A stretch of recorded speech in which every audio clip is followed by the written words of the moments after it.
Hello, everybody. It's good to be with you. I just came in from mowing about 9 acres of grass, I think. Not really. Maybe a quarter of an acre. I don't know. It just seemed like 9 acres. It was high and it needed cutting. And I got it done here on a Wednesday morning. There's three things I want to talk about. So let's just get right to it. I want to talk about this Canadian election last night. I said what is it? Today is Tuesday. I don't know what I said. It's Tuesday morning. I don't know what the date is, but it doesn't matter. It's Tuesday morning. So Canada had their election for Prime Minister yesterday, and it did not go favorably, in my opinion. I'm going to butcher this guy's name. Maybe not. I've been trying to work on it.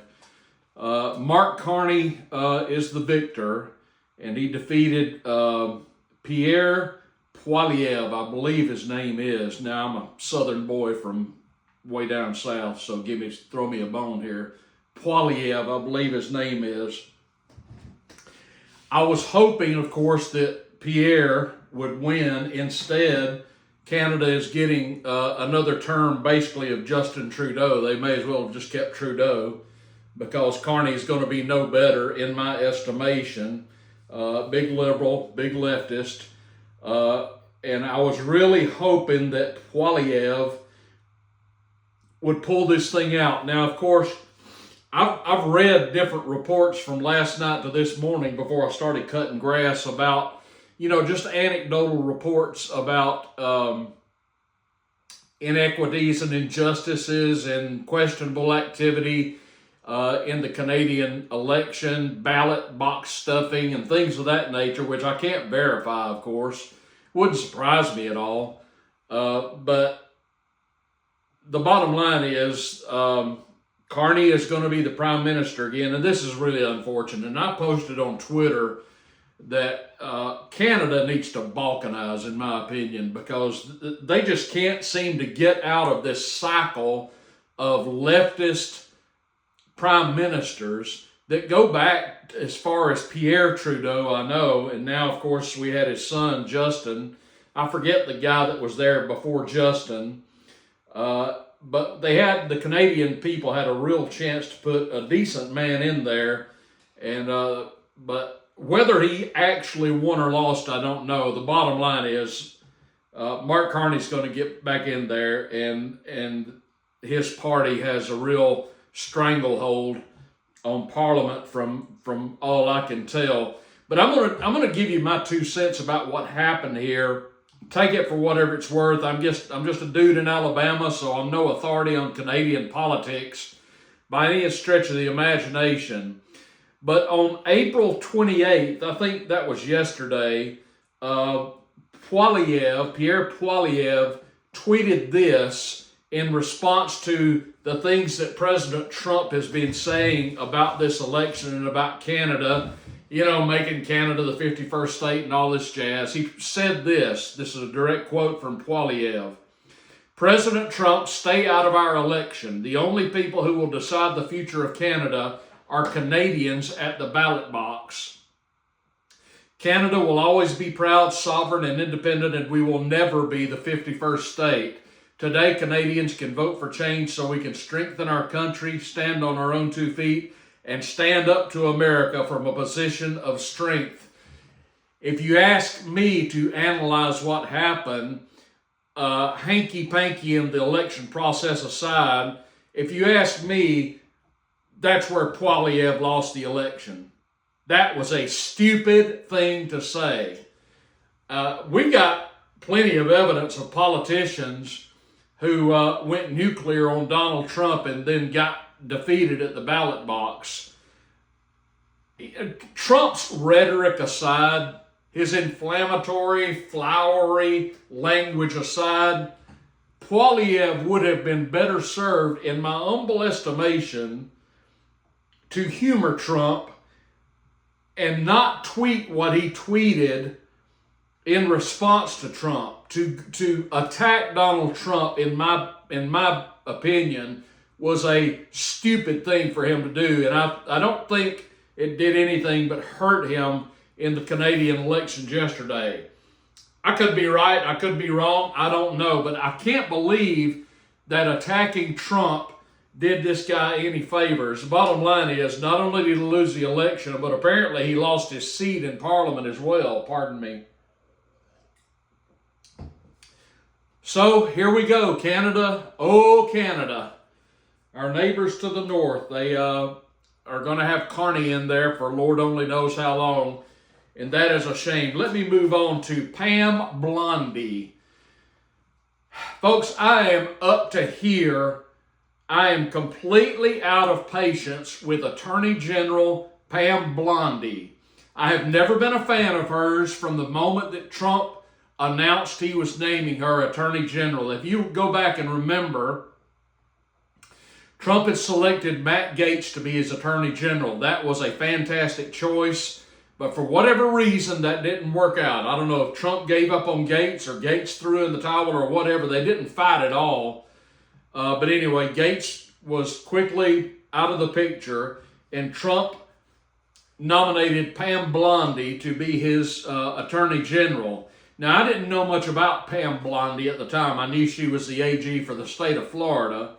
But my antenna were raised when the day that she was selected by Trump to be the Attorney General, I saw a tweet by Jeb, please clap, Bush, the former governor and presidential wannabe. He tweeted with this glowing endorsement of Pam Blondi for Attorney General, and I said, uh-oh. If Jeb likes her, that can't be a good thing. But of course, she was confirmed and she became the Attorney General. And we were told that, Trump signs the executive orders to release the JFK files, the RFK files, the MLK files, and the Epstein files. And we're going to get right on that. Now, to her credit, I think actually to Tulsi Gabbard's credit, who's possibly my favorite pick in the administration thus far, a lot of JFK files have been released, and that's good. They all should be released. It's going to take a while to go through them all. A lot of RFK files have been released, and that is a good thing. By the way, Sirhan did not kill RFK, in case you didn't know it. I highly recommend you watch the channel America's Untold Stories with Mark Gruber. Fantastic. If you're a JFK buff like I am, and an RFK buff, and assassinations that interest you, that's a fantastic channel. America's Untold Stories. Highly recommend it.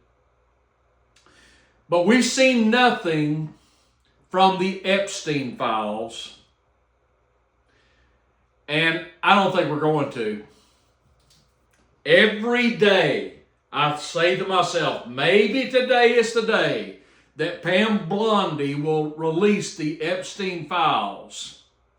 But for whatever reason, folks, and I don't think you have to use too much imagination, she's just not releasing them, despite the fact that we have been promised they would be released.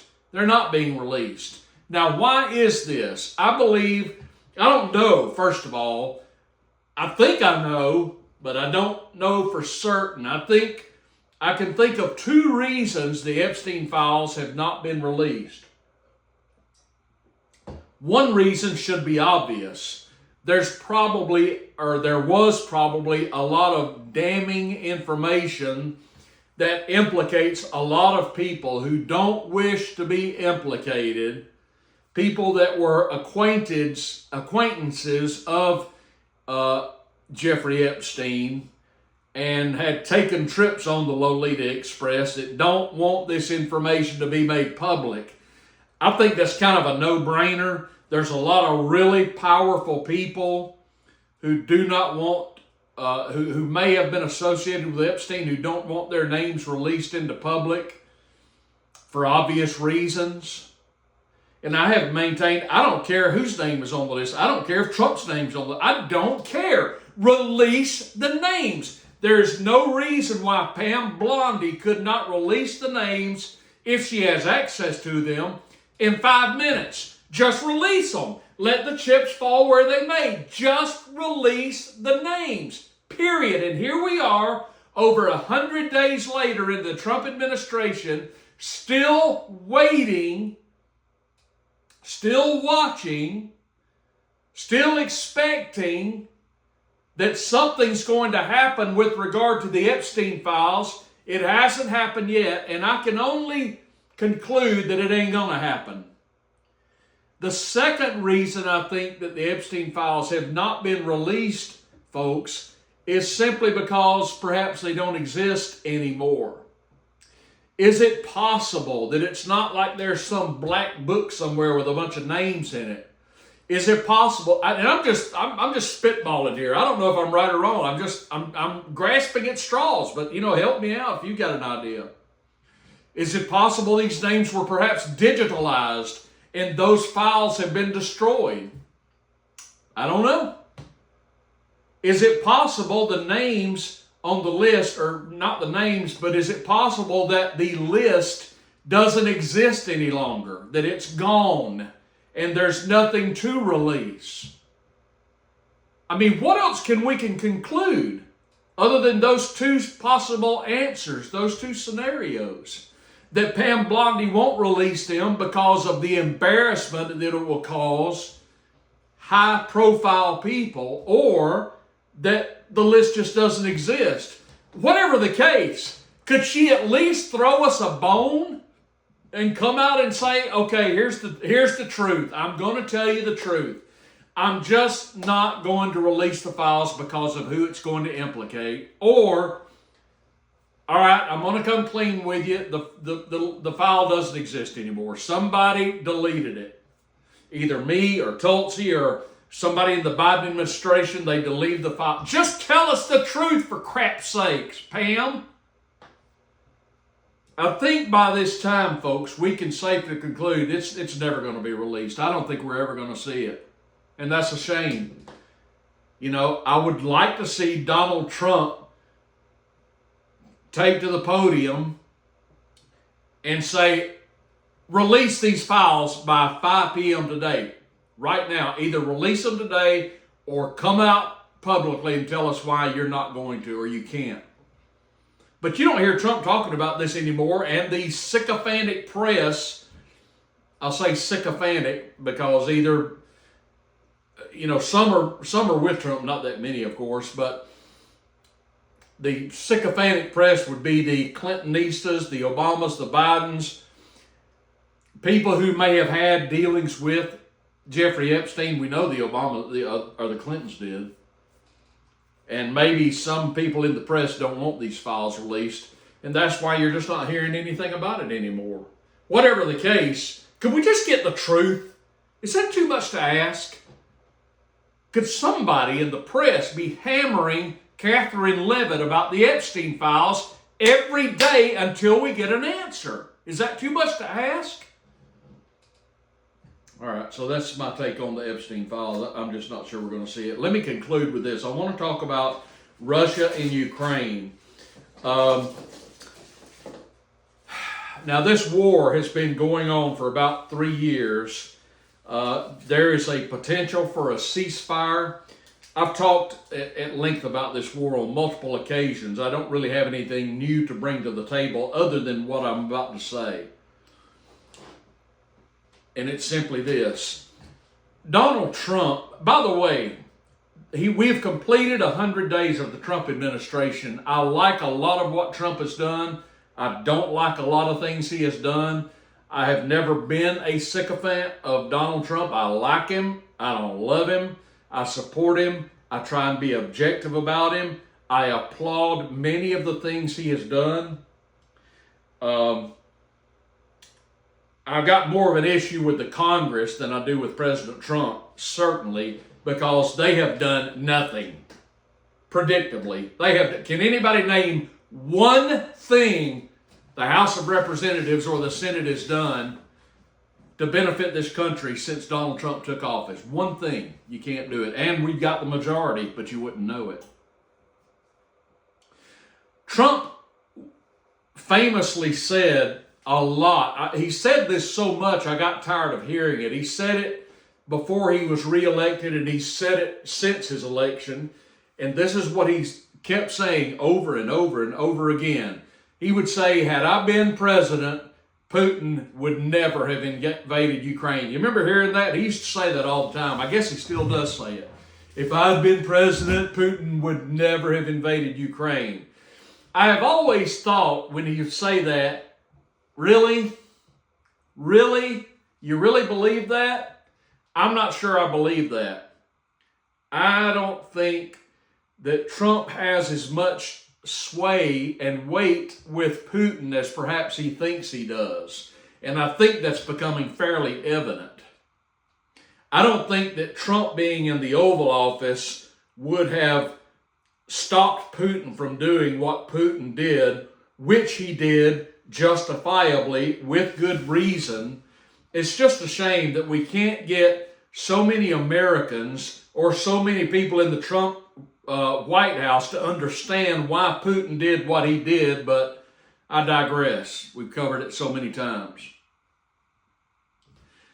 But the point I'm trying to make is simply this. What we are seeing, folks, is that Donald Trump may believe that he can bully and boss a lot of people around, and he can.